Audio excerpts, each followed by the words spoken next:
Hello, everyone. My name is Nick Nash. I'm one of the 6 co-founders of Asia Partners, and it's my pleasure to welcome you to the video version of our 2022 Southeast Asia Internet Report. Before we get started, though, I just want to highlight and emphasize the fact that although we'll be talking about many reasons for optimism and many very positive developments that have taken place in the technology sector in Southeast Asia and beyond, the much more important narrative, the much more important set of facts remains the ongoing COVID-19 pandemic taking place on a global basis and right here at home in Southeast Asia. Our deepest and most sincere condolences go out to everyone who has lost family members, loved ones, friends, and colleagues to the tragedy of the pandemic. And in parallel, our greatest appreciation and respect goes to every one of the healthcare and public health professionals that have worked so hard and sacrificed so much to keep us safe. You are truly the heroes of the last 2 years. Thank you so much. What we'll be talking about today, in some ways, is a continuation of work that we've been doing for several years. We affectionately refer to it as Season 1, Season 2, and Season 3.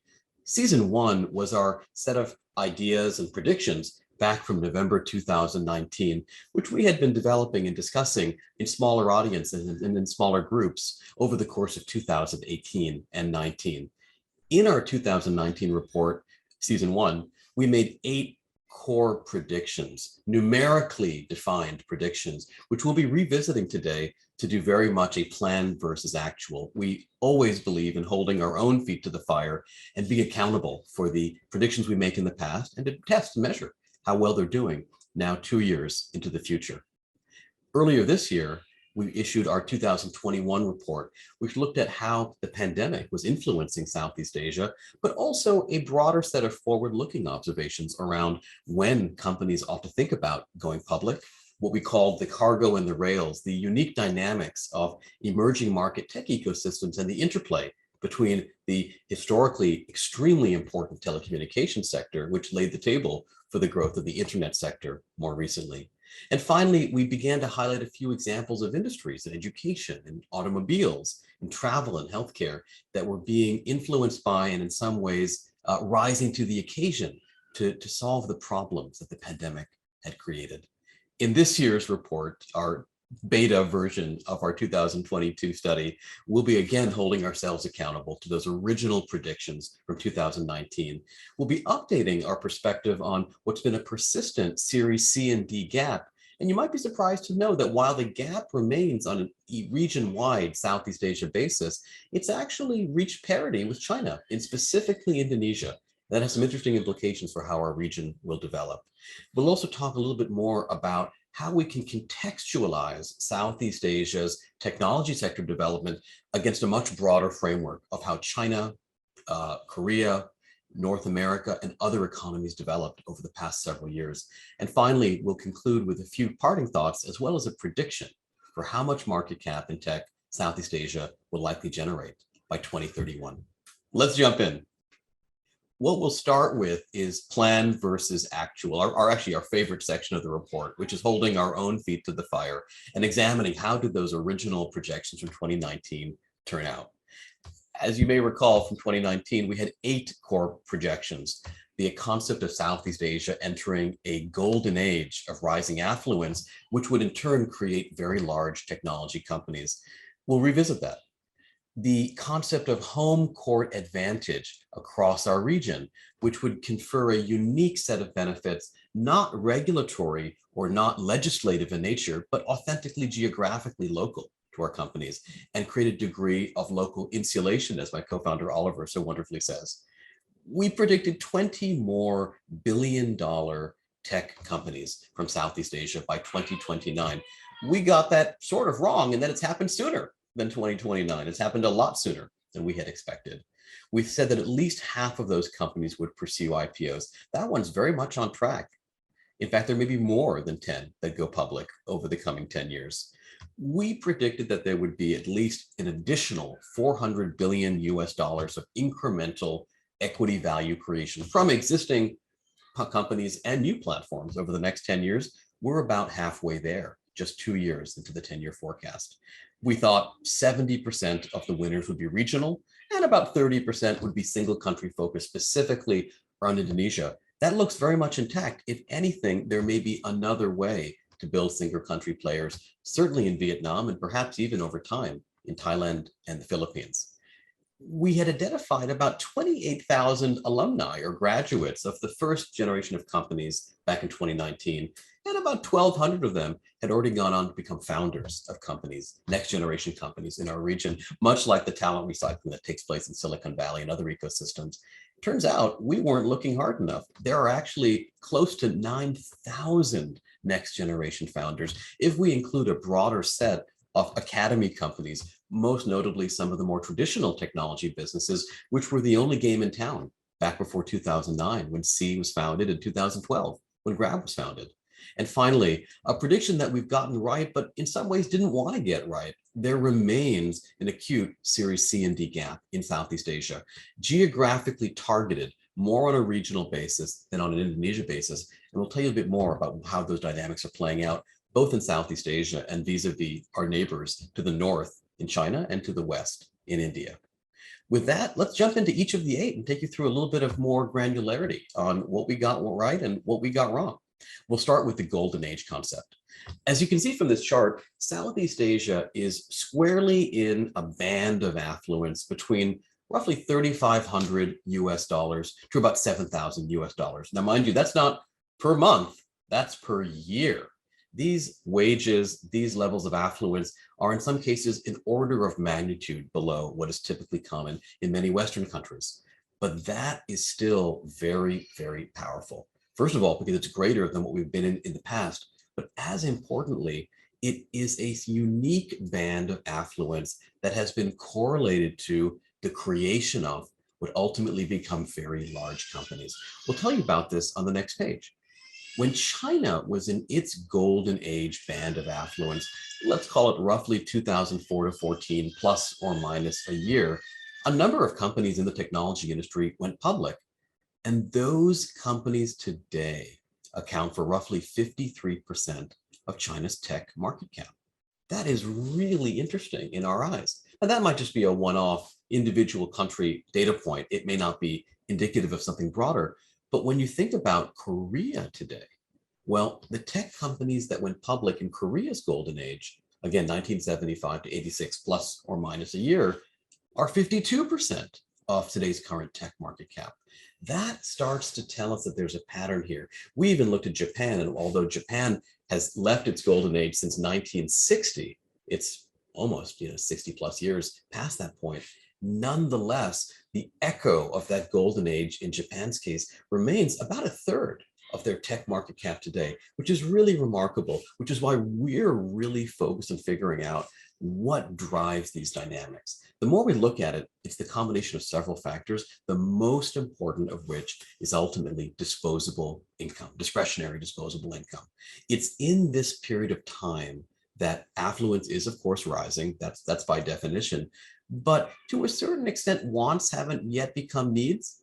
What we actually find is that after you get past this blue zone, you tend to find that actually truly disposable discretionary income tends to peak and fall off after a little bit.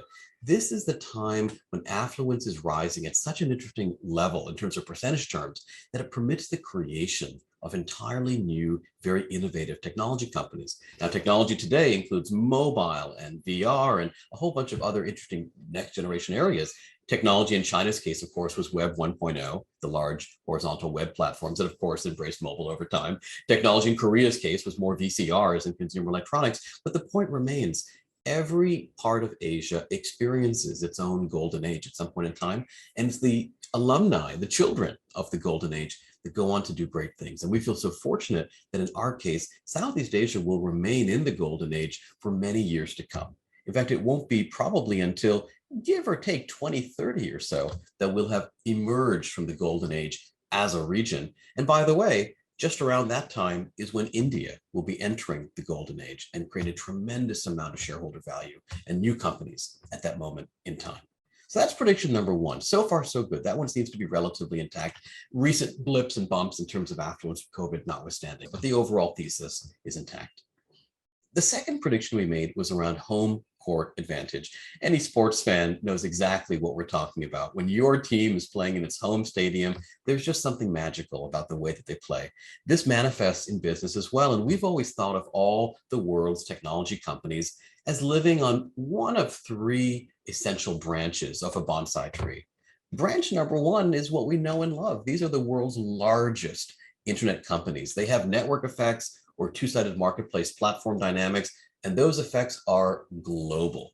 And what is remarkable about being a global network effects business is that when you're in different parts of the world, you're the winner. The Google of Thailand is, no surprise, Google. The Facebook of Indonesia is Facebook.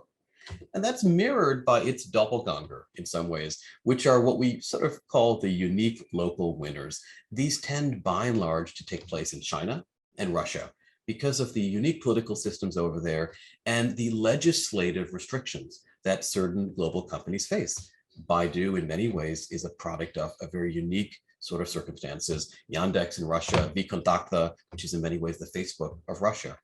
Many people in the West think a lot about category two, and they think that that's sort of the only game in town when it comes to the internet. There's really the global network effects category ones, and there's a handful of these category twos.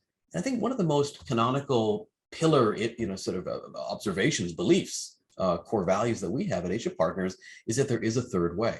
And that's branch three, what we call local network effects businesses. And these are businesses that draw upon the same economic models that a category one draws upon. The idea of a network effect, the idea of two-sided marketplace, circular economies, virtuous cycles, if you will. But they tend to have a radius that confers strength within a region or on a multi-region basis, as opposed to a planetary basis. A great example would be the Taobao business within Alibaba. Alibaba, of course, was owned by a Japanese conglomerate and by an American conglomerate, SoftBank and Yahoo, yet succeeded magnificently in China. My co-founder Oliver saw this firsthand when he was at eBay and saw the rise of Alibaba's Taobao business in years past. Sea has built a terrific business in e-commerce and games in Southeast Asia, has now expanded its games business into India, its e-commerce business into Latin America, as well as games, and is going multi-local over time. It's a great example of a category three business, perhaps even one that's migrating into category one status. Grab, Gojek, Mercado Libre, Tokopedia, so many other good examples of this around the world.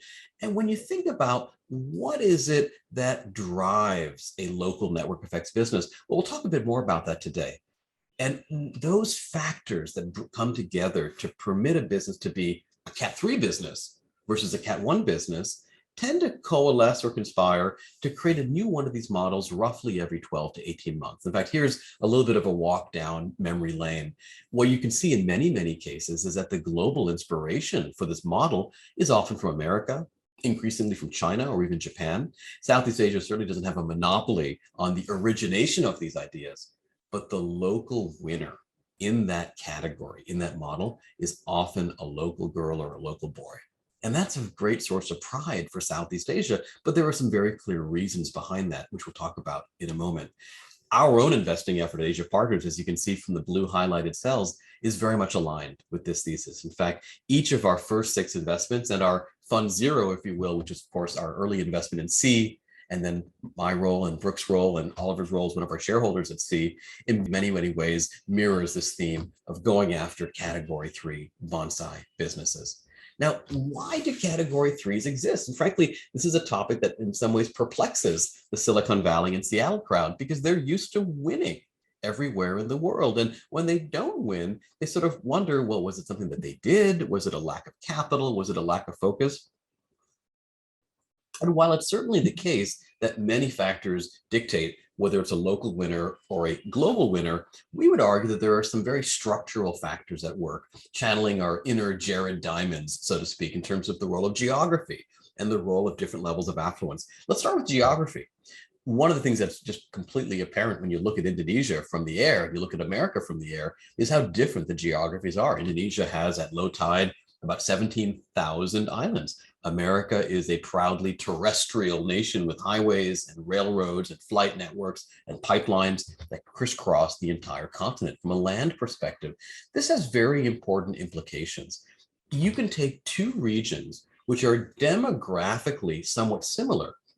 Witness the fact that America has about 53 million people in its top 5 cities, so does Southeast Asia. America has about 80 million people in its top 10 cities, roughly the same for Southeast Asia. Of course, Southeast Asia has much larger heartland of rural communities that will eventually urbanize over time to some degree. But our point is two parts of the world that look remarkably similar, at least in terms of their top 5 and top 10 cities, could not be more different in terms of how their logistics work. Think of it this way, in a very simple sort of way. On a scale from 1 to 5, how important is what's called multimodal distribution, highway and rail, trucks and railroads? On a scale from 1 to 5, how important is the water-based logistics network? 5 the top, 1 the least, or 0 the least. America strikes us as a 5,2 kind of country, very, very reliant on road and rail, not terribly reliant, Huck Finn and Tom Sawyer notwithstanding, going down the Mississippi River.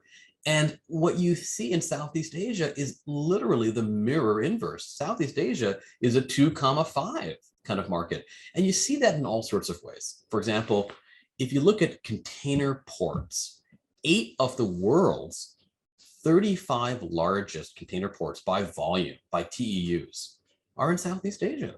Only 3 of them are in the US, which, by the way, may have something to do with the fact that the supply chain is kind of gnarled up right now in the US. But 8 of them are in Southeast Asia.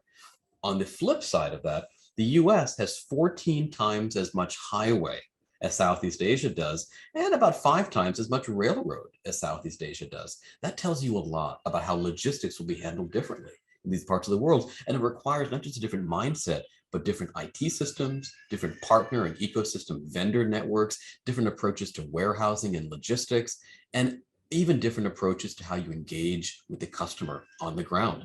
For example, let's talk about how you build a logistics network from a topological perspective, from a graph theory perspective. Not every package in America goes by FedEx, and not every FedEx package goes through Memphis. But when you think about how that hub and spoke system has been designed, it's been designed for the efficient transit of very high value packages. A legal contract that must be inked pre-DocuSign on FedEx, that's a high value package. It's all right to send it from city A to Memphis to city B, even if city A to city B were just a 4-hour drive apart, because of the value of the package. But when you're thinking about lower value packages, a $4 fast moving consumer goods FMCG package, a $1 e-commerce package, these are very uneconomical to transport using the traditional American styles of doing things, but they work very well through what we would call a propagation network.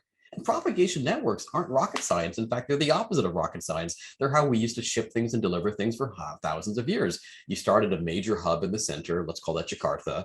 Then you ship it to a distributor, maybe in Surabaya, who ships it to a wholesaler in the Surabaya suburbs, who ships it to a dealer in an even further suburb. And that dealer maintains a network of about 100 or 200 little stores that they sort of work with on a day-to-day basis. That's how logistics happens in the offline world. And increasingly, it's happening on the online world. Not just because consumers are picking up e-commerce apps, but in the case of one of our portfolio companies, Gurangada, which serves 500,000 small and medium-sized businesses across Indonesia, it's become the e-commerce platform for the 90-odd% of retail that still is offline, and very efficiently so offline for very small value packages. This is a really interesting concept. The idea of very small price point offline e-commerce being enabled by digital e-commerce on the back end. And the results have been magnificent in Gurangada's case. Such a really interesting growth in revenues, in users. We estimate, for example, that the 500,000 users they have of the Gurangada mobile app are roughly responsible for employing about 3 million people across Indonesia, who in turn serve perhaps 100 million plus of consumers across the entire set of archipelagos. And again, the Gurangada app works beautifully because of the propagation network. Head office of manufacturer sells to distributor, sells to wholesaler, eventually to the consumer. And at every stage along that value chain, you can use the Gurangada app to progress the goods to the next point along their graph. Another great example of why Cat 3 businesses structurally exist has to do with pricing. Now, pricing is one of those topics that is just such an important aspect of business. It's not that you want to overprice or underprice, you want to optimally price. And the fast moving consumer goods industry, back to that analogy again, has been absolutely superb at figuring out what is the right price point and corresponding volume of product to sell a consumer. And here, there's a really great concept that comes out of operations research, which is turning out to have some salience to the digital realm, which is called the economic order quantity, the EOQ. It's a very famous quantity back when people were studying the case studies of Toyota and Kanban. And the whole concept of EOQ is order enough so that you can balance out the conflicting demands of never running out if there's a cost to running out, but not ordering so much that your inventory cost in terms of the space and insurance and labor for your warehouse, and at the same time, the capital cost of that inventory, including the cost of capital of just buying work in process inventory or even just unfinished goods on the back end, becomes too much. There's a balance point. And if the variability of your supply is very low because the factory of your supplier is next door to you, and if the carrying cost is very low because interest rates are low, then that changes your thinking in either way. Think about it from the consumer's perspective. The consumer in emerging markets, often back to the golden age chart, has an affluence of less than $7,000 per year. In many cases, like in India, less than $3,500 per year. For them, working capital is very precious. They don't have a lot of liquid net worth to draw upon. They're not interested in buying the 30-gallon Sam's Club or Costco mega pack or the cubic yard of cornflakes. They're going to buy what the FMCG industry calls a sachet. And a sachet is a small little package like a sachet of tea, but it could be for shampoo, it could be for soap, it could be for anything you need around the house. And you see that these images over here where sachets have very much become the modus operandi for the FMCG industry. Now, it must be said that it comes at an environmental cost in terms of a lot more packaging material per unit of goods, but it's also affordable and permits livability for these families. One of the really interesting analogies or extensions of this idea of the EOQ and the sachet is to digital. Terrific businesses like Netflix have been slowly expanding beyond their core markets of the affluent West into the world's emerging markets. And when you think about their success or their challenges, let's contextualize it for a second. This is a very straightforward comparison of how Netflix prices its standard monthly subscription across a host of different countries. And you might say, gosh, that makes sense. India's at 8.9 a month, and India is a little bit less wealthy than the Philippines, which is at 9.5 a month. And the Philippines is a little bit less wealthy than Indonesians at 10.9. And that, of course, goes to Malaysia at 11. That goes to France at 15 and Germany at about 16. This makes perfect sense. And yes, it's true. It does make sense that if you're a more affluent country, you should price a little bit more. And if you're a less affluent country, you should price a little bit less. But that may not be the full picture. If we divide this column of numbers by monthly GDP per capita, annual GDP per capita divided by 12, divide the first column into the second column, and what you suddenly see is eye-opening. A Netflix subscription in India costs 4.85% of monthly GDP. And not all GDP goes to consumers. Some of that goes into taxes. A lot of that goes into the basic essentials of life. By the time you're left with just the actual discretionary disposable income, boy, that's a very high ratio. It might even be approaching 100% for many, many consumers in India. On the flip side of things, look at Norway. In Norway, a Netflix subscription is a barnacle on the bottom of the hull of a very large boat. You don't even notice it's there. I would posit that most Norwegians cannot tell you to the nearest basis point how much their Netflix subscription costs as a percentage of their monthly wages. It's just too small a number. And this reveals something very powerful. A subscription of a certain amount of money per month, as opposed to a sachet, may make more sense in affluent countries than it makes sense in less affluent countries. And you might say to yourself for a second, hold on a second. This is the Netflix standard subscription. I mean, don't they have like an emerging markets plan, a basic plan? So we did look at that. This is the Netflix basic subscription price. And you're right, it's a little bit less, but for heaven's sake, it's still 3.73% of India's GDP per capita on a monthly basis. Wow. All right, so it starts to really validate this thesis. Where is that transition point? We've obviously had a discontinuity in the table here, a whole bunch of lower income countries and a whole bunch of higher income countries. Is there sort of like a sweet spot or a tipping point? Well, there's a clue in the history books. In 1999, a terrific games business in Asia called Nexon launched its first item-based, sachet-priced game. And this may not seem like it's terribly innovative by the world of 2021. Back in 1999, this was a big deal. In 1999, you'd go to Toys R Us or Walmart or Takashimaya or whatever, and you'd buy a boxed game for your child. It would come in a little cardboard box. It would have shrink wrap plastic around it. There'd be a CD-ROM or a cartridge, and you'd pay $39.99, $49.99, something like that, and that game would be yours to license forever. There was no concept of we'll give you the game and we'll sort of charge you on the come, but that's exactly what Quiz did. And what's really interesting is actually Quiz wasn't the first free-to-play item-based game in the world. That distinction goes to an American game called Achaea. And we think of Achaea as sort of like the equivalent of Deming and the quality revolution. Deming was a terrific professor at NYU, if memory serves. His ideas took root most quickly and most productively in Japan, and were in some ways the underpinnings of the Toyota quality system. Whereas in many ways, they were neglected in the West until eventually Japanese competitors made it an imperative for American firms to catch up on what one of their own had already created. In the same way, Achaea was actually the world's very, very first free-to-play item-based game, but the actual model languished in America. But it worked for Quiz, and then the successor game to Quiz, not in genre, but the developer, Lee Sung-chang, was the same person, was MapleStory. And MapleStory was a very big deal. Most people in the West haven't even heard of it, but MapleStory was about as important in Asia back then as Star Wars was in the West. It was a really, really popular game, and it's gone through all sorts of version upgrades as time has passed, but it worked in Korea, it worked in China, it worked in Southeast Asia, and it was an item-based game. And notice something interesting here. The countries which an item-based game seemed to work really well in seem to be kind of just below this blue zone of affluence. That's kind of interesting. And when you think about on this next page, countries where subscription models work really, really well, that's above the blue zone. There's something very powerful going on over here. And it's not to suggest that actually being item-based is just a lower end strategy. We are blown away by the fact that when we look at the market cap of predominantly item-based companies in games, C, for example, at $160 billion market cap today, Tencent at about a $500 to $600 billion market cap today, they're actually rather larger than their American peers who began, again, as boxed games, eventually became subscription-based, and have some degree of free-to-play today.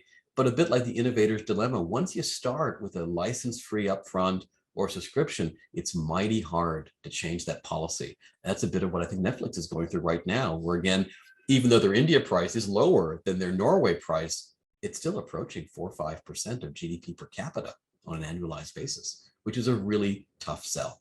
Whereas an item-based sell works really, really well.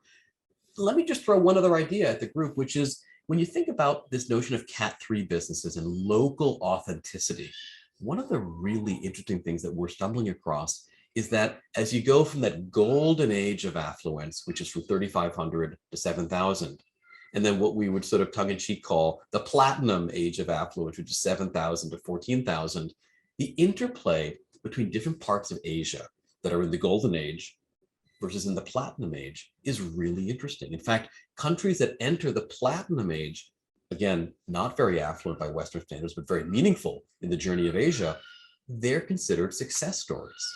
They're considered actually very aspirational in terms of their fashionability, their forward-lookingness, their view of how the world is going. People look up to them. And when you think about a great example that is a fashion example, it's of course the cosmetics industry. Shiseido in Japan in the 1950s and 60s, K-beauty more recently today, J-beauty and then K-beauty were very much the trendsetters in Asia over the last 40, 50 years.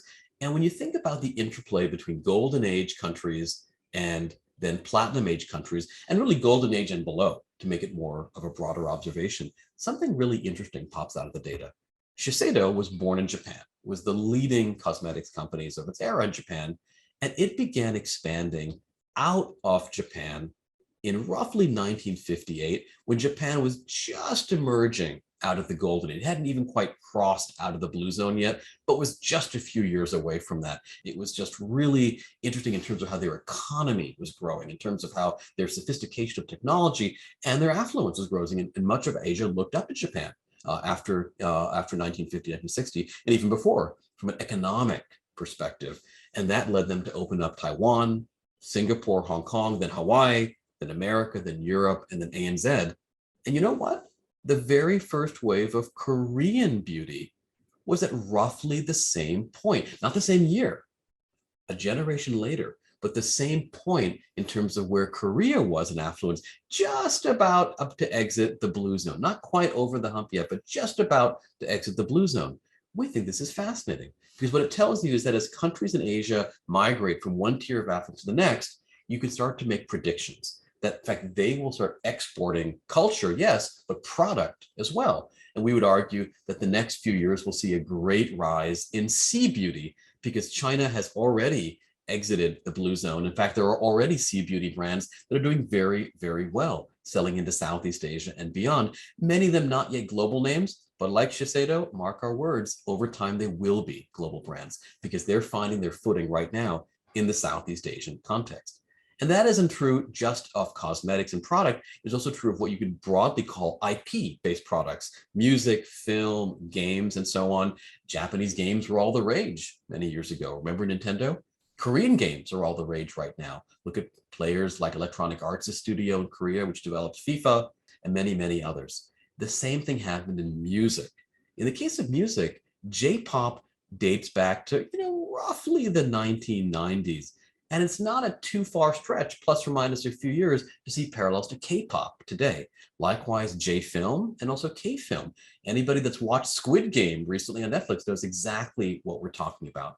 And we would predict as well that C-pop and C-film will become a very big deal over the coming years, and eventually ASEAN pop and ASEAN film. But that may take a lot longer. Again, it's deterministic based on where you are on the curve of affluence. Our next prediction was around the fact that there would be at least 20 more billion-dollar tech companies from Southeast Asia by 2029. Boy, back in 2018, when we first started sharing this with folks, and then 2019, when we published it, people thought we were nuts. I mean, it was arguably considered to be a controversial projection at the time. C had just gone public. There were a few privately valued companies sort of from that billion-dollar mark, but people almost thought, all right, that's going to be it. I mean, that's kind of the lid on the whole pot here. And look what a difference 2 years has made. We are very, very transparent in wanting to tell you we got this one wrong. We were too low in terms of the number. Let's look at the data. We had a view back in 2018, which we had formalized in 2019, that when a part of the world gets to about 10 or so billion-dollar companies, we hate the word unicorn, we'll just call them billion-dollar companies, there's a bit of an inflection point. Things start to move pretty quickly from that point forward. That was 2013 in America. That was 2014 in the case of China. And it was roughly 2017, 2018 in the case of Southeast Asia. So in 2018-19, we said there's going to be at least 20 more. We'll go from about 15 to 35 by 2029. Boy, what a difference a couple of years makes. America has gone up to 400 plus. China has gone up to 160 plus. And Southeast Asia is now, by some estimates, and definitions vary, perhaps 39 of these. Now, we can make two observations here. Number one, I think, our heart was in the right place, but boy, did we get the timing off. This was certainly faster than we thought. And part of why that is if you were to look at these same set of numbers over here on a log y-axis, a logarithmic y-axis, same x-axis, same timeline, you start to see a more coherent pattern. There's sort of a progression that you see, almost a bit of a straight line in America, a little bit less so in China, perhaps for internal reasons around the regulatory environment in China. And again, a relatively straight line here for Southeast Asia. Perhaps we ourselves fell into that trap that actually in the near term, many people forget that over time, the world does move exponentially, even though our predictions for long periods of time are more linear. That's probably a little bit of what happened here. I would also argue, not to sort of justify the fact that we were off in terms of timing, that there's a little bit of a bubble going on right now. So we stand by our prediction of 20 at least by 2029, but we are also pretty confident in saying that 20 will prove to be conservative. It will be more than that, in as much as some of the current 39 so-called billion-dollar companies may be a little bit overvalued in the present day. But the point is this, it's really quite exciting to see what's happening. The potential of Southeast Asia is starting to manifest and materialize in billion-dollar and in some cases multi-billion-dollar tech companies. We then predicted that about half of those companies that would be created would eventually go public. So out of the 20 more, there'd be at least 10 more significant IPOs between 2019 and 2029. That's very much in process. And the reason that we felt confident in that belief is that if you look back at China as the most recent part of Asia that's gone through that golden age, again, it was roughly 2004 to 2014, give or take, since out of it, but fairly recent in our memories, China went through a very systematic process of building tech companies and taking them public. If you think about how it happened in 4 or 5 key stages. There was an initial stage of telecommunications IPOs, what we call the railroads. Then you found the first generation of cargo on the railroads, typically around the world, ads, games, and travel IPOs online. Some people would call this Web 1.0. Then you started to see the unbundling of the historical newspaper classifieds business, online classifieds for jobs, online classifieds for flea markets and sort of goods, used goods, new goods, online used cars, online real estate. And in parallel with that, early classifieds markets for used goods give way to true marketplace e-commerce, both inventory-based and marketplace-based for new goods, which in turn then leads to a new generation of companies that provide services to the recent newcomers to the party. Online payments, e-commerce logistics, online security, online lending for working capital. And finally, what often happens near the end of this progression is the most conservative industries go online. The taxi and transportation industries, the restaurant business, the healthcare industry, and so on and so forth. These sorts of things take their own time to grow. And this is a wonderful progression that's taken place in China and created trillions of dollars of shareholder value. And we emphasize this history because on many dimensions, Southeast Asia is actually about 10 years behind. Not deterministically 10 years behind, although we are about 10 years behind China in terms of GDP per capita on a regional basis, but informally about 10 years behind. Our IPO at Sea was exactly 10 years behind the first China e-commerce IPO. That was the Alibaba.com e-commerce business that went public in Hong Kong. Now, sometimes you'll find leapfrogging. For example, Grab's de-SPAC is widely expected to take place in December or January, probably December. And that's probably just a few months after the a bit bumpy Didi IPO that took place from China. But in broad brush terms, this concept of having a bit of a predictive lens to say, companies will go public in a similar sort of sequence, particularly if their bonsai category 3 companies is very much intact. And it allows us to make the prediction that there will be at least 10 more IPOs out of those $20 billion companies, and perhaps many, many more than even that, as we're starting to see. Already, there have been 2 very significant IPOs that completed in 2021. Bukalapak raised $1.5 billion on the Indonesian stock exchange. It was the largest ever IPO in Indonesia. And while the price has been a bit choppy, it cannot be disputed that the company raised $1.5 billion in capital, which is very useful for its business in terms of its growth, and ultimately provides a path to liquidity for its early backers. TDCX was a company that many hadn't heard of, and they went on to raise a significant amount of capital and are now a roughly $3-ish billion public company out of Singapore, but traded on the New York Stock Exchange. Again, a great example of a wonderful, kind of almost in some ways under the radar company that built real scale in Southeast Asia and went to the US public markets. Grab, FinExcel, Traveloka, GoTo, we would say that at least 2 or 3 out of these 4 will likely end up public in the relatively near term, next couple of years. Grab seems, quite likely to be the NASDAQ in the next few weeks. From where we film this today in December 2021.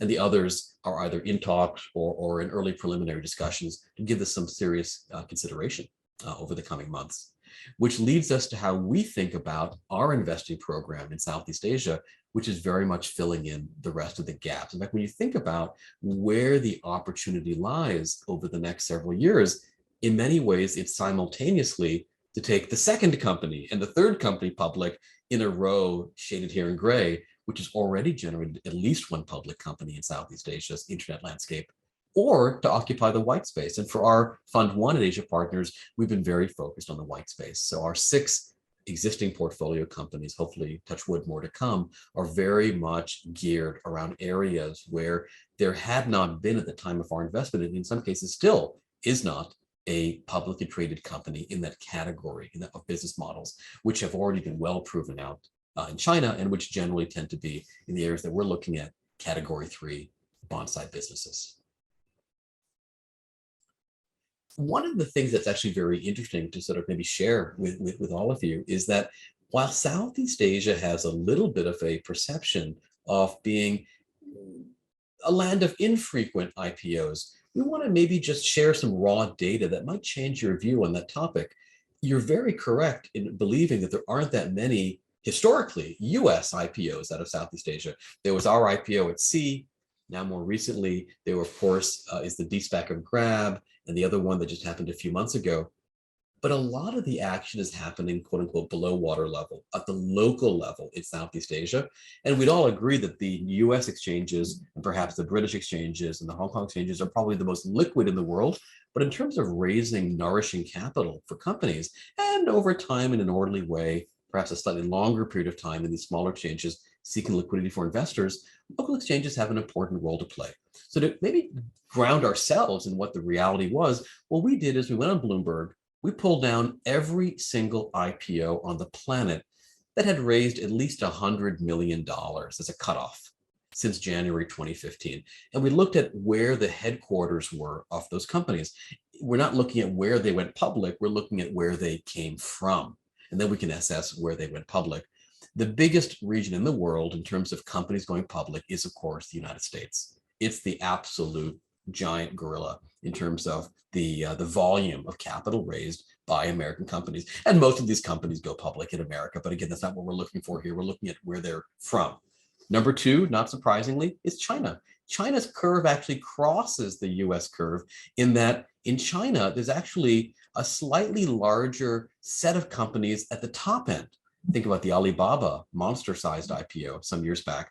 But then China doesn't have quite as much depth once you cross past about company 125 by size over these last 5 or 6 years. So in sum total, America is actually larger, in as much as there's some very large IPOs that have come out of China. Number 3, not surprisingly, is Western Europe. Again, a very large bench of companies in a very large economic part of the world. And then there's a gap. Number 4 on this list is Latin America. And Latin America has some distance. And this is, again, a logarithmic chart on both axes. So you can see the power law distribution dynamics. And number 5 is Southeast Asia. Every other part of the world falls beyond Latin America and Southeast Asia. We want to share the data with you in raw form so you can actually see it. And we also want to make a prediction. In the next 5 to 10 years, Southeast Asia and Latin America will flip position. Southeast Asia will become the world's 4th largest region for IPOs, domestic, local, and international. And Latin America will still be very important, but probably be number 5. There will still be a great gap between Southeast Asia and Western Europe. But in, I think, the consciousness of investors globally, there will be the big 3, America, China, Western Europe, and then Southeast Asia will come forth, which we think is a very important development and has real implications for how portfolio allocations should be thought about on a going forward basis. The last thing we wanted to share is when you think about contextualizing Southeast Asia's IPO productivity, again, a good chunk of it happening locally as opposed to on the US exchanges, but changing with Sea's US IPO in 17, Grab's de-SPAC in 2021, and so on and so forth.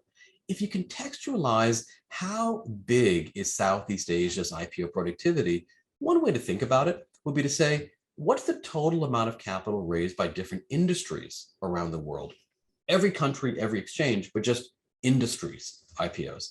And of course, no one would be surprised to see that the largest industry for capital raising and IPOs has been internet since the beginning of 2015. The second largest, again, no surprise, software. The third largest, no surprise, biotechnology. These are sort of the big three in terms of venture investment, in terms of IPOs, followed by business services, followed by retail. And then if you were to just artificially insert Southeast Asia as a region, Southeast Asia would be the world's sixth largest industry. Now, of course, it's not. It's a region. In fact, all of this Southeast Asia blue bar should be allocated to the gray bars on the chart, but it just gives you a little bit of a flavor for the significance of Southeast Asia's IPOs on a local basis, which will over time, we believe, migrate in some meaningful way onto the international US exchanges and abroad. One interesting footnote to this in terms of local versus international exchange is the story of Indonesia. If you think about Indonesia in the 1990s, about a quarter of the capital that Indonesian companies raised in IPOs came from America. In fact, Telecom Indonesia, PT, Telecom Indonesia, is still a publicly traded ADR in the United States. That's a product of that 1990s era of IPOs.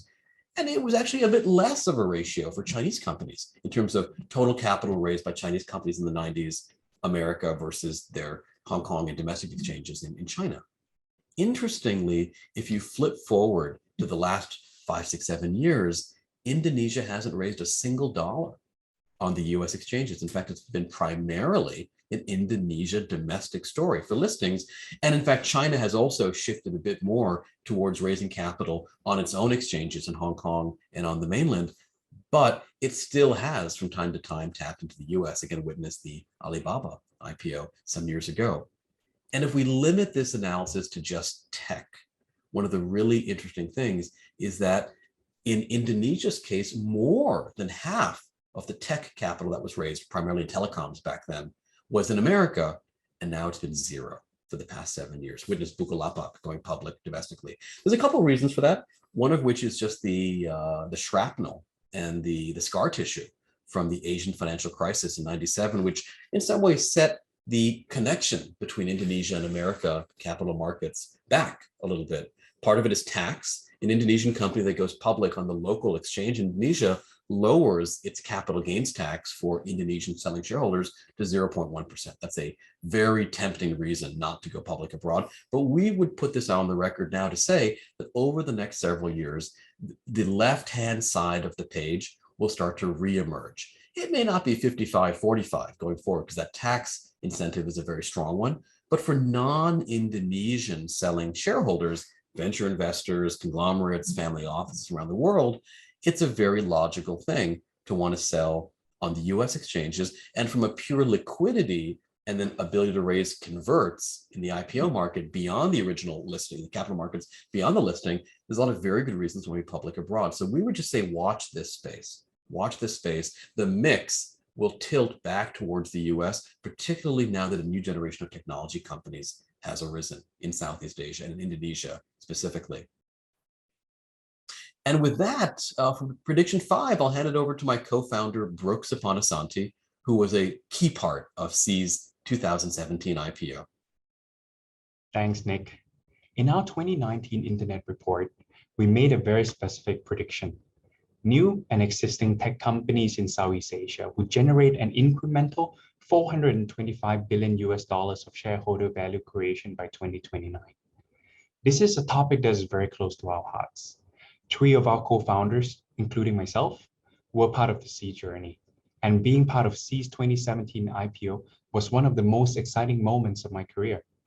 I'll never forget the moment we rang the opening bell on the New York Stock Exchange, and then when we rang bell on the trading floor, when trading in our stock began later that day.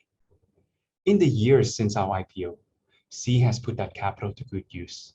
C's share price has grown from $15 a share at the time of the IPO to $290 today, a 19 times multiple. When we look back at the last few years, C has been the top performing mega cap stock on the planet with 120% IRR since January 2018, alongside companies like Tesla, Shopify, and Square, and a sign, we think, of things to come with a Southeast Asian company at the top of the list. At $160 billion of market cap, C is today the largest company in Southeast Asia across any industry. And the lift in shareholder value since our prediction in December 2019 has been about 140 billion US dollars. Going back to our prediction from a few years ago, we looked at the ratio of technology market cap to GDP in Southeast Asia, which was just 2.2%, and compared that to China's ratio of 16.6%, which suggested to us that if Southeast Asia was to catch up to China over a decade, not in GDP or even GDP per capita, but in the ratio of tech market cap to GDP, then there would be an incremental 426 billion US dollars of new equity value by 2029. Based on current valuations, we are almost halfway there after just 2 years. It's worth pointing out that markets give and markets take. And as we'll share at the end of this year's report, we think that the global equity market are definitely overvalued. But all that said, it's an encouraging sign that this early in the journey to 2029, we're almost halfway there. In fact, we've updated our views on where the incremental market cap is likely to end up, which my co-founder Petra will share later in this report. In a nutshell, we think that the tech sector in Southeast Asia, including telcos, will end up around 1.2 trillion of market cap by 2031, 10 years from today. How we get there is almost certainly not going to be a straight line. It will have plenty of cyclical ups and downs along the way, but the long-term trajectory is very interesting. And with that, I'll hand it over to my co-founder Oliver to talk about our next prediction from 2019, how companies will navigate the choice of whether to be single country or multi-country platforms. Thanks, Brooke. Let's look at the next prediction that we made. We made a prediction early on, and this was informed by our lived experience at companies like Sea or Bukalapak, that about 70% of the winners will be regional platforms and about 30% will be Indonesia-focused platforms. So let's have a look whether there are proof points out there that support that prediction. First, let's ground ourselves in the chessboard of Southeast Asia. So these are all the relevant markets in the region and key variables that determine whether companies can be successful and can scale up into large businesses in those markets. And a few things stand out. On one hand, you have very large countries like Indonesia, about 2.7x population-wise compared to the number 2 largest country. And on the other hand, you have countries like Singapore, Malaysia, that always have been great at scaling across the region, using those countries as a launchpad for pan-regional strategies. And this has led to our prediction of 2 strategies that we are observing in the market. Strategy number 1 is a strategy to go big and deep into Indonesia, to really tap into that large market potential there. And strategy number 2 is one where you use Singapore or Malaysia as a launchpad, and you launch then pretty wide into the rest of the region. What is interesting to observe, in the past year or 2, we have seen the emergence of a potential strategy number 3 as well, where due to the rising affluence, also countries like Vietnam could be big enough now to support country-specific strategies. So if you look at the first generation of large tech companies in the region, that roughly supported that 70-30 split in terms of regional businesses and Indonesia-specific businesses. So you have a handful of Indonesia businesses, that's strategy number 1. You have a majority of pan-regional businesses, that's strategy number 2. And you also have early indicators of that strategy number 3, country-specific, other country-specific businesses in the case of Vietnam here. So if you now look at the indicators, leading indicators in terms of whether we will see that roughly that split be replicated into the future, it's good to look at the upstream ecosystem and where are companies that are getting funding headquartered, in the region. And again, it supports that split that we had predicted. You have about 23% of companies being Indonesia headquartered, then a majority of 60% being headquartered in Singapore, Malaysia, and a handful of other country-specific places headquartered elsewhere. So how do you actually execute that strategy 2, that pan-regional strategy, which is where the majority of those companies will come from? So let's go back to the chessboard. You headquarter your business in Singapore or alternatively Malaysia, and that's where the majority of your C-suite sits. This is also where your chief growth officer sits, who is planning the regional rollout strategy. Singapore is also the place where you have your first centralized tech team, with maybe some outsourced support elsewhere. And from there, you pretty swiftly launch in-country organizations in all the relevant markets in the region, and over time implement strong local leadership there. So does the data support such a Singapore-led regional expansion strategy? So let's look at LinkedIn. So if you do a LinkedIn search and you look at all the roles globally that either have Asia Pacific, Asia, or APAC in its title, it's actually quite remarkable that 25% of those roles globally are headquartered in Singapore. So that would support the thesis of, regional businesses, maybe even Asia-wide businesses being headquartered in Singapore for B2C businesses, for enterprise software businesses, maybe in the future even for semiconductor-related businesses or other hardware-related businesses. So let's look again at LinkedIn. If you look now at the raw programming talent or the data talent, Singapore's, again, punching way above its weight class and has a disproportionate high share of such talent. And if you actually look at a more senior leadership within tech organization, that doesn't only include CTO, but also other roles like Chief Product Officer, for example. Again, Singapore stands out as a good place to place that talent in. What is encouraging, though, is if you look at the raw programming talent in the region, and this is a prediction that we made about a year ago, where it seemed to indicate that the rest of the region is catching up to Singapore, that actually seems to have happened by now. So Indonesia is now slightly ahead of Singapore in terms of absolute numbers of programmers, and that slightly is expected to be larger in future as well. In terms of data talent, all the countries in the region have grown quite nicely as well, but there's still quite a distance between Singapore and the rest of the region. So it's probably going to take a few years for the rest of the region to catch up to Singapore here. And with that, I hand it over to my co-founder, Kian, who is also a former education industry entrepreneur, to talk about the talent environment in Southeast Asia. Thank you very much, Oliver. One of the most important aspects of value creation is talent. Beside each successful entrepreneur's special circumstances, experiences, and education plays a pivotal role in shaping the entrepreneur's journey. When we published our first report in 2019, we were cautiously optimistic that a new generation of entrepreneurs who had real on-the-job training in our region's first generation of tech platforms were recirculating across Southeast Asia, similar to how a generation of HP and IBM alumni fueled the early days of software in the United States. With the benefit of hindsight, there are even more alumni than we'll realize. We thought back in 2019 that there were at least 1,200 alums who were now founders or CEOs.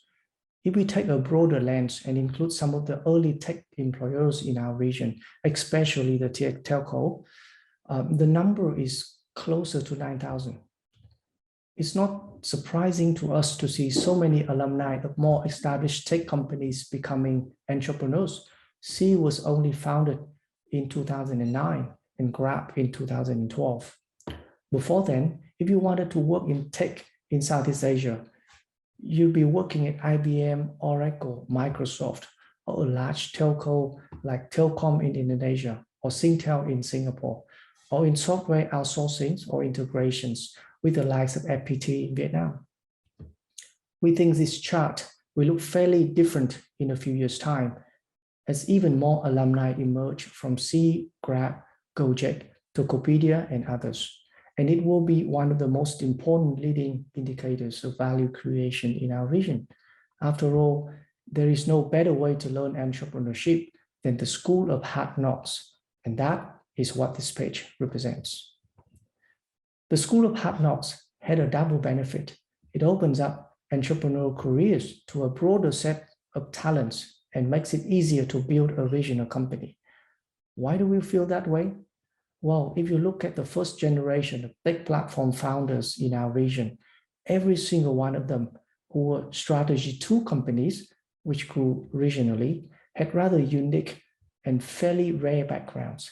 They had all been educated in the US, either for undergraduate or graduate school, which is often where they met their co-founders, potential business partners, and early employees who helped them scale regionally. Many of them were alumni of the largest global consulting firms. While that special set of career experiences certainly helped them on their journey, not that many people have the good fortune to have precisely that resume. And in fact, the 2 large platforms that had founders without that kind of US education, Tokopedia and Bukalapak, ended up going down a strategy 1 path, meaning an Indonesia-only strategy. That we're seeing now is a new generation of founders, back to the previous chart, that have been deeply embedded in the companies above, along with a few others, and they've learned how to build regional platforms, in many cases on the job, rather than having to figure it out for themselves like the pioneers did. But that doesn't mean that going abroad to study is not helpful. It certainly is, especially to build technical skills and to meet future co-founders, business partners, and employees.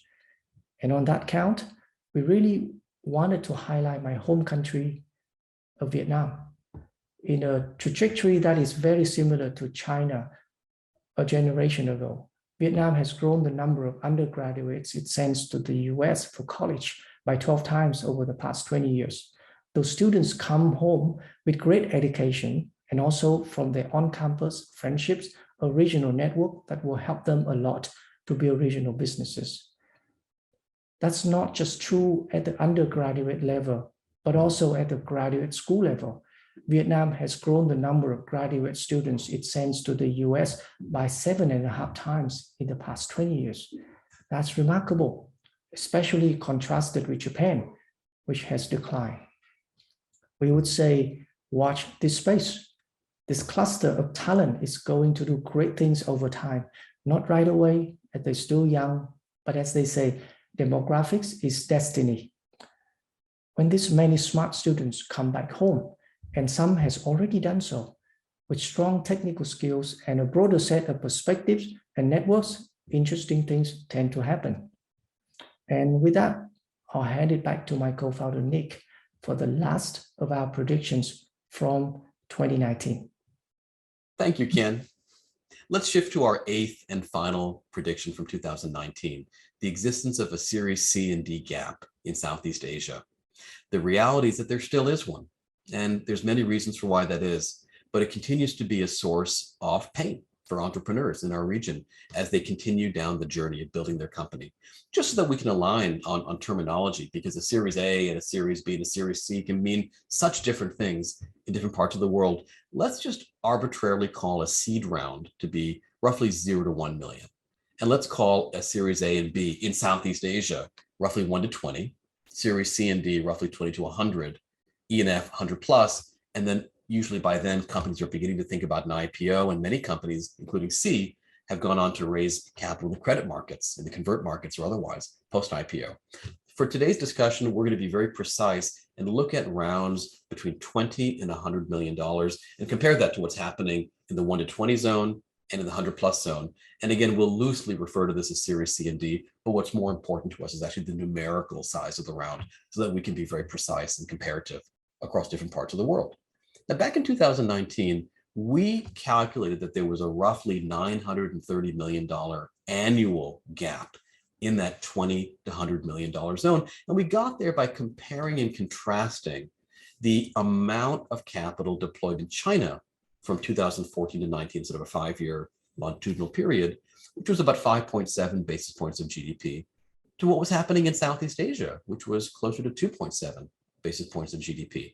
And if we simply incrementally lifted that to where China's level was, and we multiplied it by Southeast Asia's GDP in 2019, it suggests that there was approximately a $930 million gap every year. There was a $3.7 billion gap relative to America, but we weren't even thinking about that. Just in terms of catching up to the most adjacent geography in terms of time, in terms of which part of Asia had most recently been in the golden age of affluence, the $930 million quantitatively and also anecdotally rang true. We have updated these numbers to now look at this from not the 2014 to 19 time period, but the 2016 to 21 time period, rolling it forward 2 years, if you will. And on that basis, the gap has gently increased, actually, rather than decreased. It's now 1.1 billion. Some of that is the Indonesia portion of it. Some of that is the Southeast Asia, ex-Indonesia portion of it. But in aggregate, again, there's about a $1.1 billion gap to China. And that gap to China exists not because Southeast Asia's capital markets haven't grown in terms of supply. That's happened.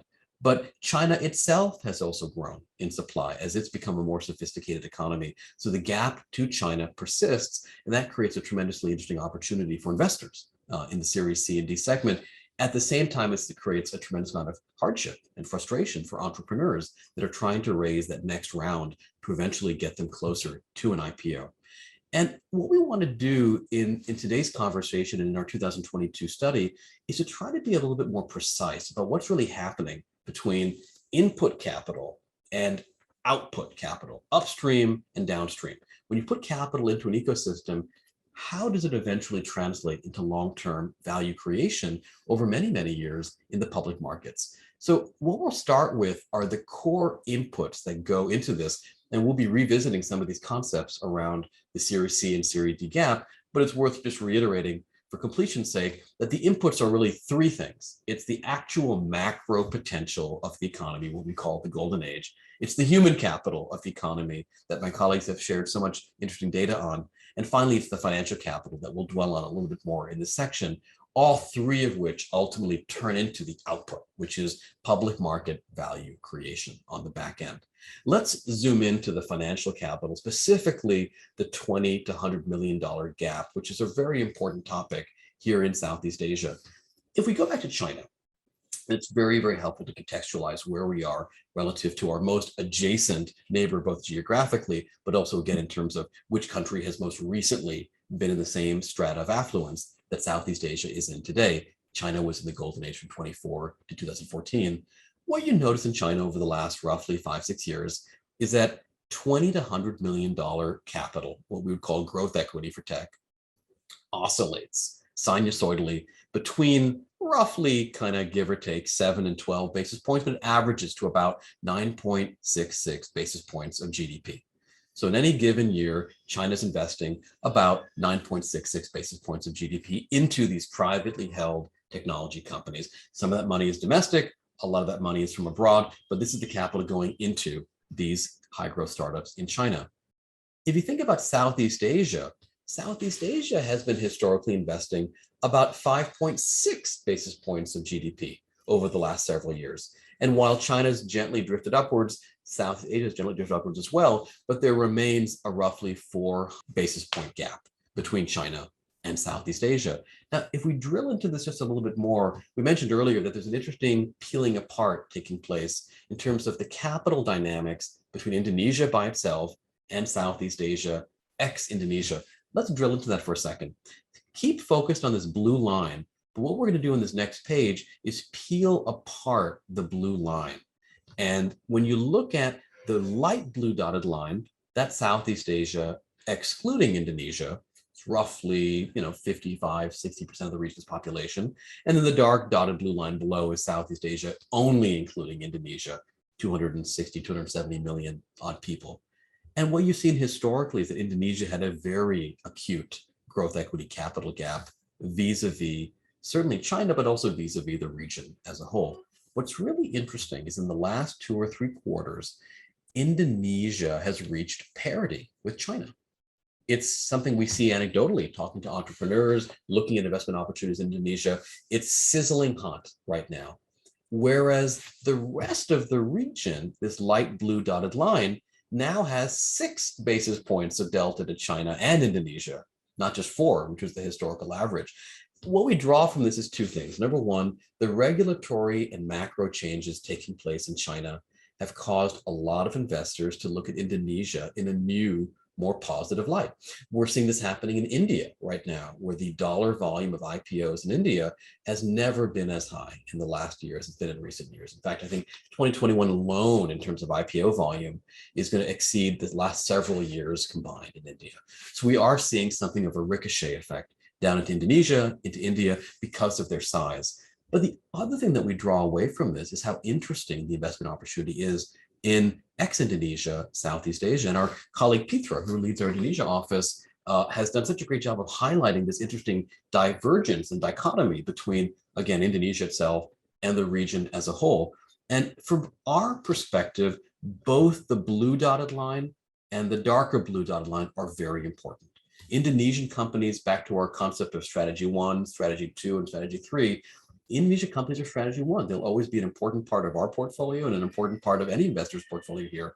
But at the same time, one shouldn't neglect the strategy 2 companies, often based in Singapore or KL, that are growing regionally. The Cs, the Grabs, the Carsums, the Red Doorses of this world. So we find a very interesting divergence here, one that we find, I think, very compelling from an investment perspective to keep focused on the blue dotted line and selectively and targetedly to keep looking at companies here in the dark blue dotted line as well. If we think about what that means in terms of big picture evolution of our region, what you see are basically 3 regimes. Roughly until the middle of 2019, there was a very clear funding gap vis-a-vis China. For a brief period of time, kind of Q3 19 to roughly 2Q 20, Southeast Asia very tenuously had a little bit more capital pound for pound on an index basis than China. And ever since then, Southeast Asia has maintained a gap to China of about 4 basis points today, but again, it's divergent. It's 6 basis points in the region ex-Indonesia, and it's arguably 0 basis points in Indonesia itself. This is a very near-term dynamic. We'll keep monitoring it, and we look very much forward to providing an update when we go from our beta report to a full-fledged 2022 report in early 2022 with full year data now in hand. Finally, what we'd like to do as we think about the input side of things before we shift to the output is to give some thought to how to compare Southeast Asia's ecosystem to the rest of Asia. And to do that, we'll look at China, we'll look at India, and we'll look at, of course, Southeast Asia. We'll look at those smaller checks, which we loosely call A and B, but more precisely defined as $1 to $20 million. We'll look at 20 to 100, and we'll look at 100 plus, and we'll look at 2019, pre-COVID, in the center of the storm, and 2021, which has been a recovery year across the region. Let's start by looking at 2021 versus 2019. And we've done this on a year-to-date basis of roughly October year-to-date, give or take, for both for China, India, and Southeast Asia. And again, we've isolated it by different tier and size of investments. In China, it's been a great time to be an entrepreneur at all stages. In fact, as the check sizes have increased in size, there's been even more supply. It's reminiscent of, frankly, the dynamics you see with water pipes. Water pipes with very small diameter have high water resistance, and water pipes with very large diameter have lower water resistance. There's a certain fixed cost to getting every deal done, and when the capital spigots are open, as they are globally right now with Federal Reserve policy and other central banks policies, you can see why the larger checks are getting even more growth than the smaller checks, but they're all growing at very, very high rates.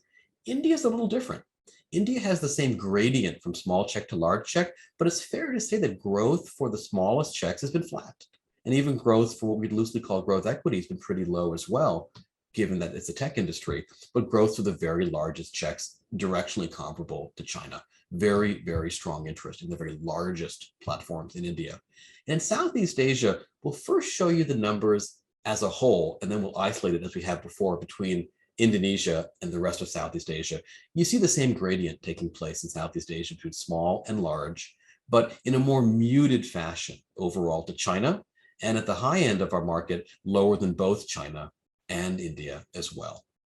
Now, if we compare 2021 versus 2020, basically the pandemic, very challenging year, and now the recovery year, you broadly see a somewhat similar set of dynamics. For example, you see the aspect of the gradient over here from small to large, a little bit less clear of a pattern in India between 2020 and 2021. And again, over here, you see a very nice rise up, in part because the 2020 year was quite challenging for capital, particularly in the growth equity segment in Southeast Asia. Let's look at the countries and slices on an individual basis. In China, this is what it looks like on a 1 to 20 basis. We call these charts cricket charts because they're similar to the runs versus overs depictions you often see when cricket is televised. And you can again see 1 to 20s are up about 30% year to date versus the same period of time in 2020. A similar dynamic again over here for the larger checks in China, up 43% year to date. And a similar dynamic as well, 2021 versus 2020 for the very, very largest checks in China in 2021. India, again, 2021 is up from 2020, but in some ways quite comparable to what 2019 looked like in India at the smallest end. At the mid-size end, comparable to what we focus on, but in Southeast Asia, up 16%. And at the very high end, a very significant increase over 2019 and a relatively meaningful increase as well over 2020 as well. Southeast Asia, 29% up at the small check level, 109% up at the mid check level, but we'll isolate out Indonesia in a second to see how much that drives these numbers, and about 107% up at the very highest end of the scale. So now let's isolate out Indonesia because that's really the story of these last 12 or even sort of 12 months or 3 quarters. What you're seeing on the left-hand side is just the same set of figures from the previous page, 27, 64, and 85. And this is roughly October-ish 2021 versus October-ish 2019. But now let's isolate out Indonesia. Small checks, basically flat. Large checks, up in a reasonable sort of way. But the middle-sized checks in Indonesia, the ones that are often coming from capital rebounding out of North Asia into India and Indonesia, up a massive 171%. That's incredible. Up 171%. That is really dramatic in terms of what's isolated out at the Indonesia level for 20 to $100 million checks.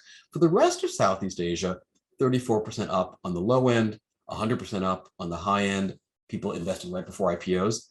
But at the middle end, which has actually been the bulk of our bread and butter in Southeast Asia, investing for Asia partners, up only 14%. Which is interesting and something that we're keeping a very close eye on. It certainly is interesting from an investor perspective, but can be very frustrating from an entrepreneur perspective because that's very important capital. And in many cases, and we just highlight this as an interesting example, the ultimate winner in Indonesia isn't always the Indonesia company. In some cases it is, but we'd observe that the largest e-commerce company in Indonesia is Shopee, which is Singapore headquartered. Grab is doing extremely well in Indonesia. They're Singapore headquartered. Red Doors is doing very well in Indonesia, Singapore headquartered, which is really speaking to the concept of regional companies, what we call strategy 2. And right now, we would argue there's a real gap in the capital market still. In fact, 14% growth compared to just the tech sector's growth really speaks to the interesting and compelling opportunity that takes place right over here for that strategy 2 kind of company. Finally, we'll do the same set of numbers isolating out Indonesia for 2021 versus 2020, sort of not skipping over the pandemic year, but looking at it more directly. And those numbers look like this. Again, a huge surge in Indonesia and a much more muted level of growth in the 20 to 100 check for strategy 2 companies. So strategy 1 is a little expensive right now. Strategy 2 is less so. But for strategy 1 companies raising $100 million or above, this is looking very interesting to us, as is this strategy over here, as we look towards the future. Here you'll see the cricket charts as well for Indonesia 1 to 20, Indonesia 20 to 100, and Indonesia 100 plus. And what is so interesting as well, again, is the strategy 2, Southeast Asia ex-Indonesia 1 to 20, 20 to 100, which is really just a tiny bump over 2019 and a little bit more of a return to normalcy versus the very tough year of 2020. And finally, 100 plus for strategy 2 companies in Southeast Asia, ex-Indonesia. So that's the current state of play for what we call the input.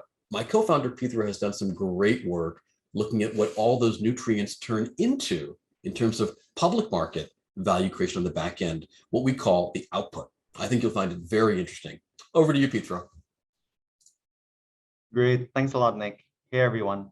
So now that we've talked about the various inputs that determine tech value creation, let's talk about the various outputs. And when talking about the tech industry, we can generally categorize it to 7 large TMT sectors, which goes from telcos all the way down to traditional media. We had bucketed the sectors this way because we needed a framework that was meant to be generalizable across the world and not only relevant for Southeast Asia.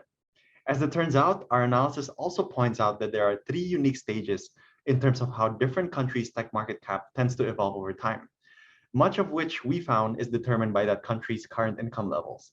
In this case, stage 1 countries include Southeast Asia and China, stage 2 countries include Korea and Taiwan, while stage 3 countries, which are mature growth economies, including Western countries plus Japan. Now, starting off with stage 1 countries in the next page, this graph here represents a chart showing real GDP per capita on the x-axis and overall tech market cap on the y-axis.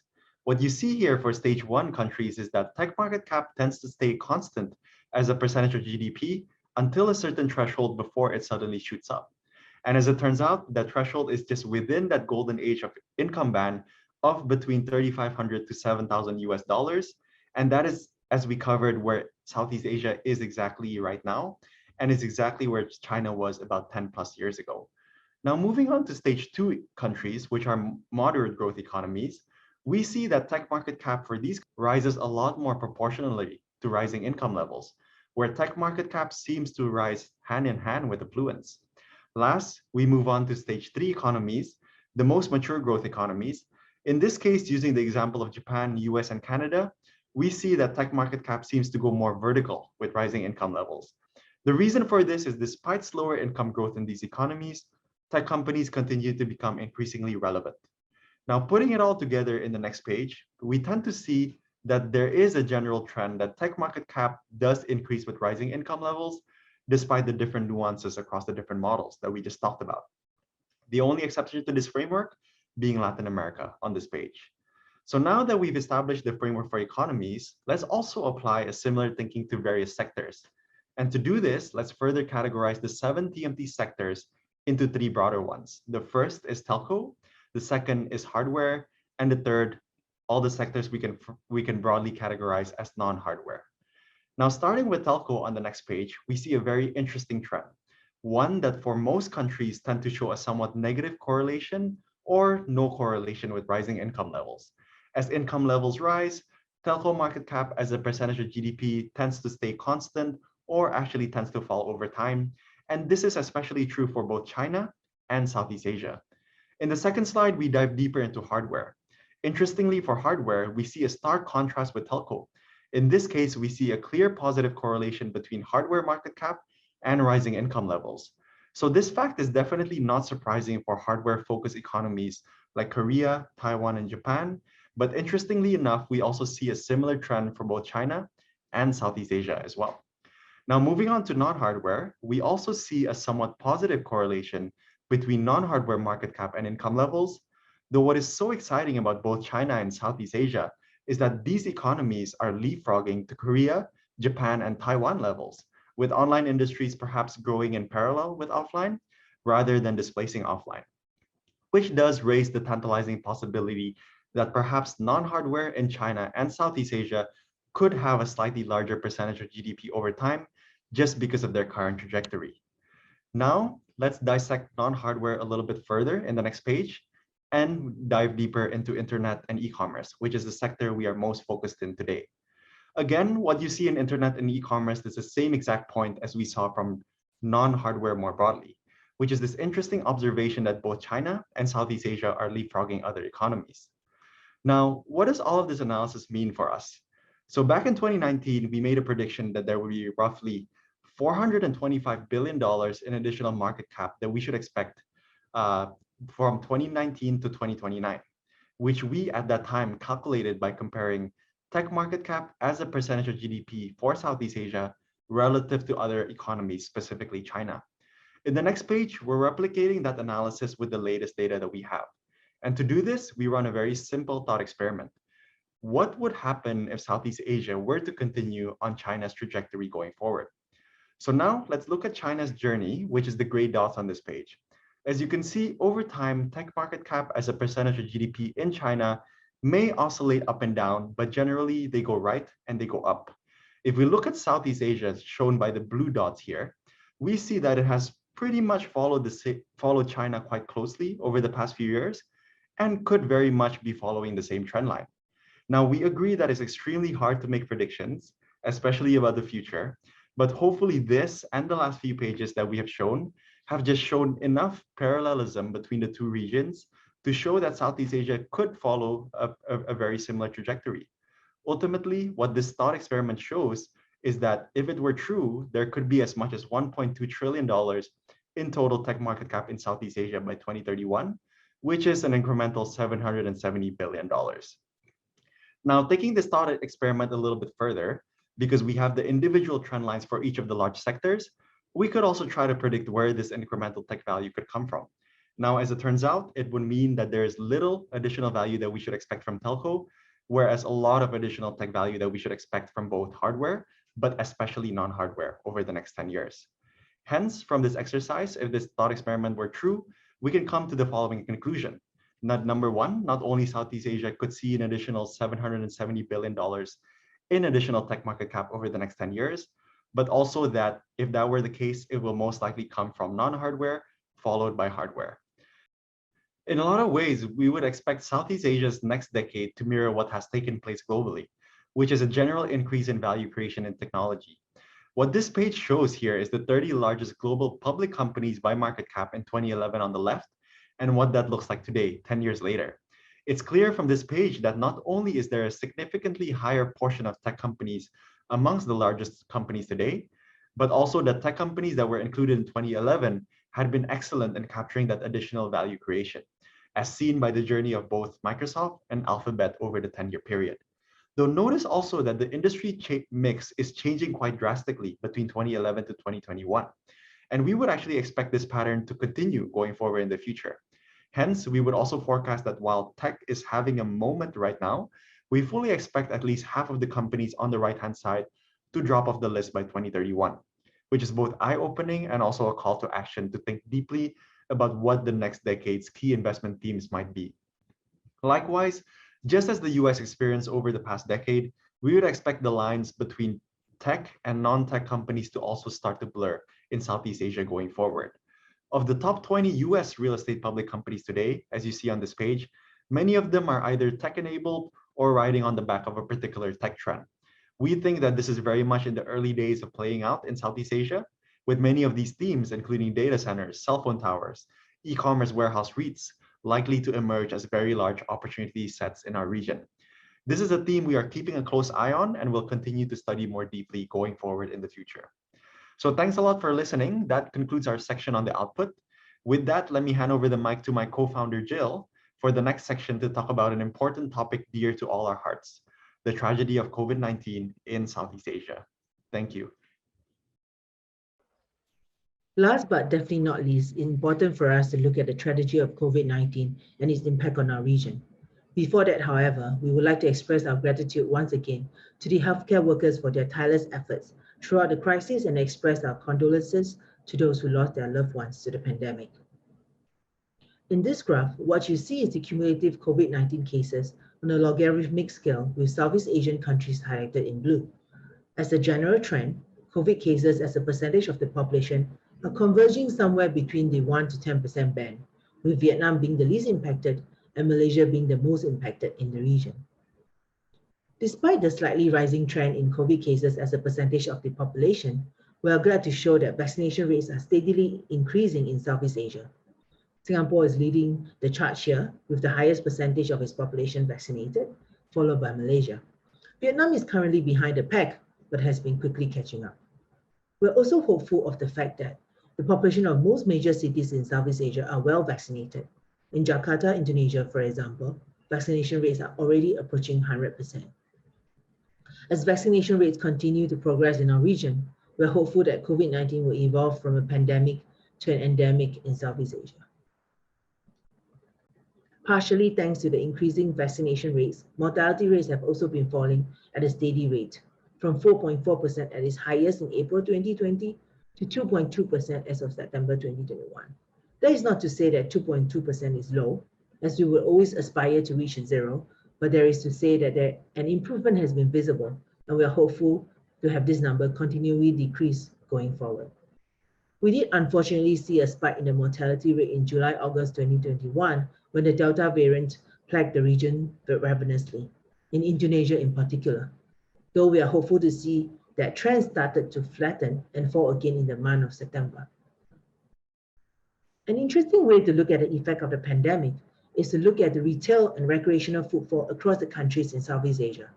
As a result of travel restrictions, most of the countries faced a huge decrease in retail and recreational footfall in the first 3 months of the pandemic, only to have it resume shortly thereafter. The decrease in footfall is typically a measure of how strict the government has been with its lockdowns.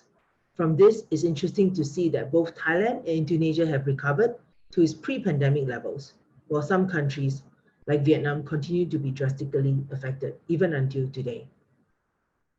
In the same lens, we look at the workplaces footfall across Southeast Asia, and we are pleasantly surprised that Indonesia is already ahead of US in this measure. Thanks so much, Jill. In addition to being a co-founder and our CFO, Jill is also our ESG officer and is spending time thinking about how we can measure the social impact that we and our portfolio companies are creating. We're very grateful for what each of our companies is doing on this important front, and we're doing our best to be part of the solution in our own social impact work as well. As we bring our 2022 report to an end, we'd like to share a few concluding thoughts. Final thought one, can anyone benefit, even in the near term, from a trade war? Well, trade is a good thing, and trade raises living standards around the world and creates diversity and authenticity of goods and experiences for consumers worldwide. But if you think about what the near-term implications are of the ongoing trade war, which has now persisted through 2 US presidential administrations, what's very interesting is that it's creating trade diversion. And trade diversion seems to be maximized in countries, including many of the countries in Southeast Asia, which is something very interesting to keep an eye on. Vietnam in particular, Malaysia, Singapore, Thailand, even to a certain extent the Philippines are all somewhat beneficiaries of trade diversion away from the US and from China. Likewise, there's an interesting set of findings from Nomura as well around who will benefit from import substitution by the US and China. And there, Malaysia seems to be the highest beneficiary, followed by, in our region, Thailand, the Philippines, Vietnam, Indonesia, even Singapore.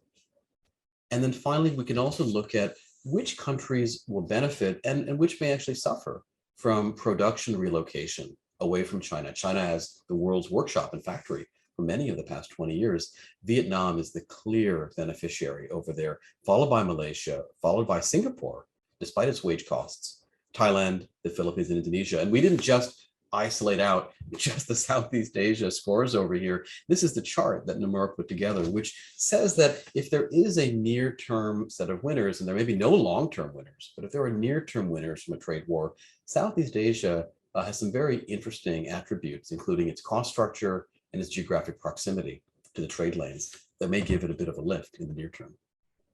Final thought two, are today's global public equity markets overvalued? We unequivocally come out and say yes. And the reason that we say that is that if you look at a simple ratio that Warren Buffett has favored for many, many years, the ratio of market capitalization to GDP, that ratio on a global basis has not been higher in recent recorded history. If you look at the growth of global market cap, it was roughly 25 trillion in nominal terms in 2003. It is currently over 100, or give or take $120 billion in rough numbers. Global GDP has continued to grow over the past roughly 20 years. And the ratio of current market cap to GDP peaked at 107% right before the global financial crisis, troughed at 42% in the absolute depths of the global financial crisis, and is today even higher than the previous peak at 127%. And we'll update this when we issue the final version of our 22 Internet report early next year. But at 127%, we get concerned. You could think of this as almost like the global enterprise value to EBITDA ratio, the global equity value to EBITDA ratio, that sort of apples to orange math even makes any sense. A friend of ours said, well, look, this is the wrong way to look at it. You should actually look at it on a next year's GDP basis because share prices reflect future expectations. He's absolutely right. So here's what that math looks like. Current market cap, global GDP, and we do the same math. We divide it by next year's GDP. Again, the ratio has never been as high in recent memory as it is right now.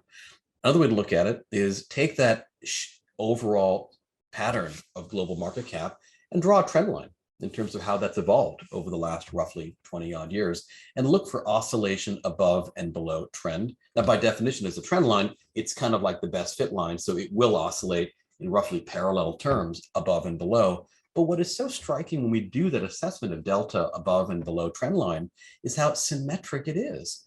October 2007, 49% above trend line. March 2009, 44% off trend line. Here we find ourselves in the depths of COVID last year at 28% off trend line. And now we find ourselves at 28% above trend line. They say in boxing that the bigger they are, the harder they fall. We see numbers like this above trend. And while we can't predict how much further they might go, we can say with some certainty that they do tend to oscillate and whiplash back the other way sooner or later.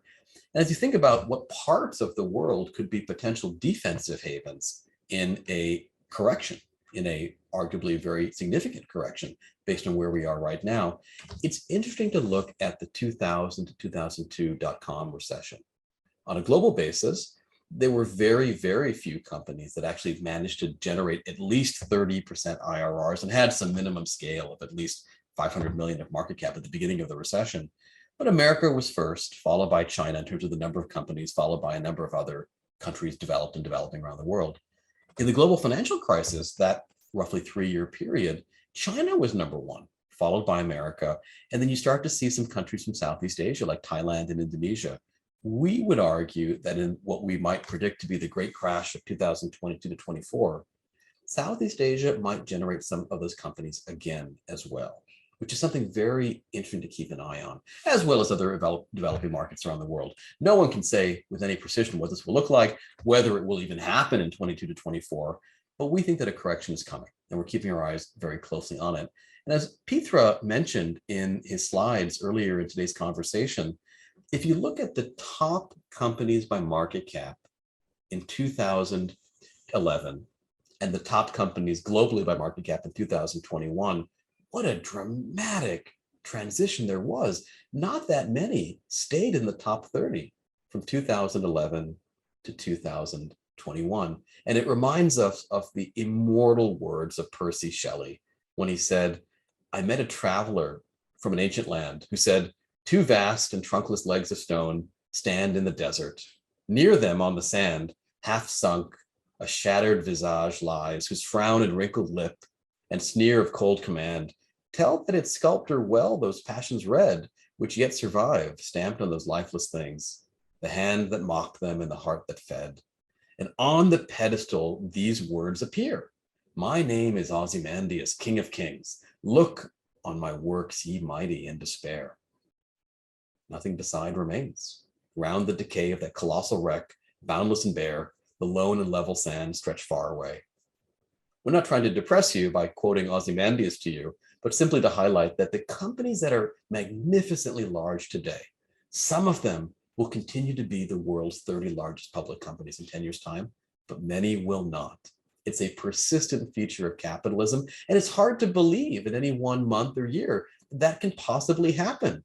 Look upon me, my works, ye mighty, and despair. But the more permanent part of the poem is that the lone and level sands stretch far away. So as we look at these companies from 2021 versus 2011, mark our words, in 2031, there'll be a lot of new names on this list. We hope some of them will be from Southeast Asia, but more broadly, there'll be a whole lot of new names on this list. And I think it really excites us as investors to give some thought to what themes, what regions, what kinds of business models will generate those next companies that will emerge on this list in the years to come. Which brings us to our final thought in praise of capital productivity. Inasmuch as there's tremendous disruption of who the top 30 are over long periods of time, one thing is true. The ultimate test of skill and of survival is the fact that about 70% of the most successful internet and software companies in the world spent less than $100 million to get to cash flow break even.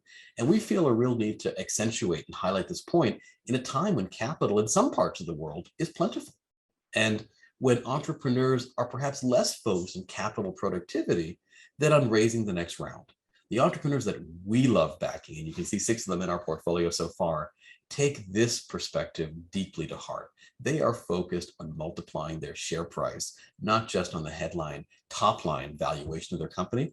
And the data points are as true today as they were when we first shared this about a year ago, which is that 70% of the 40 or so largest internet and software companies around the world had a fairly minimal amount of cash burn, to the point where operating cash flow less CapEx flipped positive. And that is just such a powerful theme for the long run. It partly perhaps explains how so many great companies get born during recessions, because when capital is scarce, you have to be more skillful. You have to find a way to turn a nickel into a dollar and build a business out of whole cloth. And that dynamic is what yields share price accretion over the long haul. And those companies, we believe, to Ozymandias' point, end up being the longer term survivors and the earlier successes over long periods of time. So here's a hats off to all the companies that have this philosophy. We're not big fans of unicorns, but we love rhinos. Companies that get to $1 billion or more in scale on a PE multiple, maximizing the value of the capital resources they've accumulated, and also maximizing the ownership and ultimately the net worth of their founders, because they've been so thoughtful about the way they employ capital and minimize their own dilution. And on that productive and hopefully optimistic note, we'll wish you a very, very happy new year, a very safe and healthy new year ahead for you and your families. And we very much look forward to hosting as many of you as we can when your travels next bring you to Singapore. Just drop us a note if you're coming this way, and it'll be our pleasure to have a meal together. Take good care. Bye-bye.